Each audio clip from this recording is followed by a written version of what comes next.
Hey everyone's Jackel Wolf back in Skyfactory 4 with another 5 minutes. That's how I did it. Now, if you've been following along, you know that we are working our way through the advancement book. Last episode, we focused on the early Tinker's items, which was the stencil table, the part builder, the tool station, the pattern chest, and then the armor station. And the armor station was something new for me, so we actually did a little bit of crafting in it. But you would use the armor station exactly like you would use the tool station. This episode, we're going to go and upgrade ourselves and work on some of the higher level, forge item. So this episode, we're going to continue along the Tinker's Path and work on some of the higher level forge items. So that's going to be the armor forge, the tool forge, the heater, and the alloy tank. So that is going to be, some really, really interesting stuff for us to work on. First off, we're going to have to make ourselves an alloy tank. To make an alloy tank, it is simply a seared tank with 2 faucets. It gets us that alloy tank.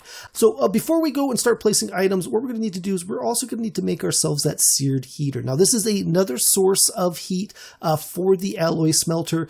To build the seared heater, you simply need a furnace and 6 seared bricks.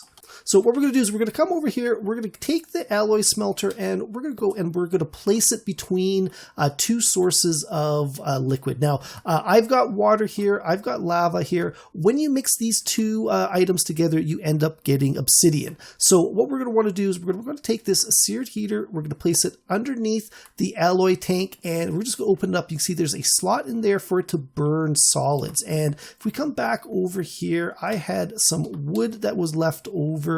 We're going to come and we're just going to throw some wood in there. You can throw some coal in there. Anything that will burn normally will work in this seared heater. Now, it is not the best of heaters. I think after a while, you are probably going to want to use just an actual lava source underneath it. But this was part of the advancement, so that's what we're going to do. So you can see we've now got some liquid obsidian in that alloy tank. And let's just go and break our couple of items here. We're going to go and place that casting table down, and we're going to place a faucet on top of it. So what we want to do now is take that alloy and make something useful out of it. Now, last episode, we used wood to make some wooden armor. I think this episode, we're going to do the same thing, but we're actually going to use some obsidian for it. So one thing I want to do is I want to take this basic armor station and this basic tool station. We're going to come back over here, and what I'm going to do is I'm going to take the armor station, throw it into a crafting table with 4 blocks of iron and 3 blocks of seared bricks, and that's going to get me an armor forge. Now, that was one of the other advancements we were going to work on today. Same thing over here. I'm going to take that tool station, and I'm going to place it in a crafting table with 4 blocks of iron and 3 seared bricks, and that's going to get us the tool forge. Now, we're going to come back over here, and we're just going to place these 2 guys down. Very similar to before, we can open them up, and now we have access to all the other items in this string here. So we're going to click on the armor forge. You can see we've got all of the armor options that we had before. The tool forge, we actually get a few more options that were not available from the basic tool table. So that is very, very important. And what I want to do is I'm going to grab a little bit of wood because I threw most of what I had over there. And now we're going to do the exact same thing we did last episode, and that's to make ourselves some armor. Instead of this time out of wood, we're going to make that armor out of obsidian. So one thing we want to do is we're going to open up our parts builder. Actually, we're going to open up our patterns chest. We're going to take out the helmet pattern. We're going to take out the armor plates pattern. Actually, I don't need that because I made too many last time. We're going to take out the chest plate pattern and the trim pattern. Now we're going to flip back over to the parts builder. We're going to put the wood in there as a source. We're going to take the helmet pattern.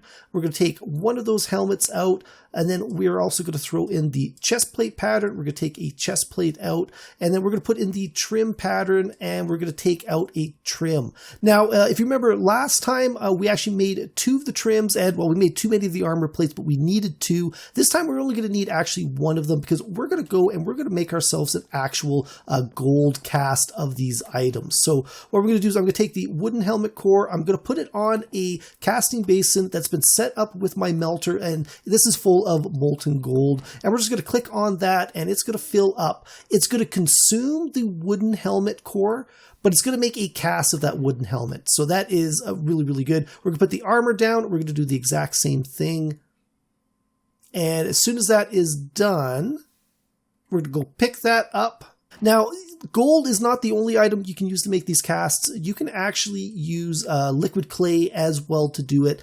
Very, very similar to how you do the gold as well. But gold is what I'm used to, so gold is what I'm kind of defaulting to for this demonstration. So as soon as we've got all 4 of these items, we are going to go and we're going to come back over to our alloy smelter. Now, you can use these with your melter or with, a regular smeltery, and you can use your single, items in there, like your iron and your tin and all your other, regular metals. But to make an alloy, you're going to need an alloy smelter, to do things like the obsidian and, stuff along those lines. So we're going to take that cast, put it in the casting table, and just we're going to click on that right there. And looking at it, I am actually going to need a little bit more obsidian. So as soon as this one is done, how much have we actually got in there? It won't even show me. Oh, I didn't mean to pick that up. Okay, there we go. So we've now got our obsidian plates. Let's go and throw in that trim. And that one's taken up a little bit less. It's only like 1/10 of a bucket, I guess. We're going to go and let's make the helmet, because I think we've actually got enough here. We might actually be short. No, we go. Okay, perfect. We had just enough in there to make the helmet. If you're going to make the chest plate, you would just need to make more of the alloy that you were working on. But for demonstration purpose, I think the helmet is going to be good enough for now. And there we go. So we now have our pieces for a helmet. We're going to come back over here to the armor station. Very similar to before. We're going to take the obsidian helmet. We're going to take the trim, and we're going to take the plates. Now, one thing I didn't mention last time, you can make these out of different materials. You can see these items have different stats, and you can mix and match that will give you some really, really interesting combinations. That's going to make things a lot better, or in some cases even a lot worse. So you got to be careful of your combinations, but it is something that you can do. I'm not going to get into it right now because it is really, really complicated and we don't have that much time. But we've made that obsidian helmet. We're going to go and we're going to throw that on. And really quickly, let's turn around, and there you go. We have got ourselves an obsidian helmet, and that actually looks really, really cool.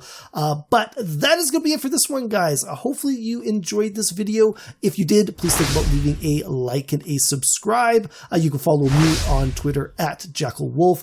Also, check out the description below. There will be a link to my Discord page. I would love it if you guys stop by to say hi. But that is it. I'll see you guys next time. Goodbye.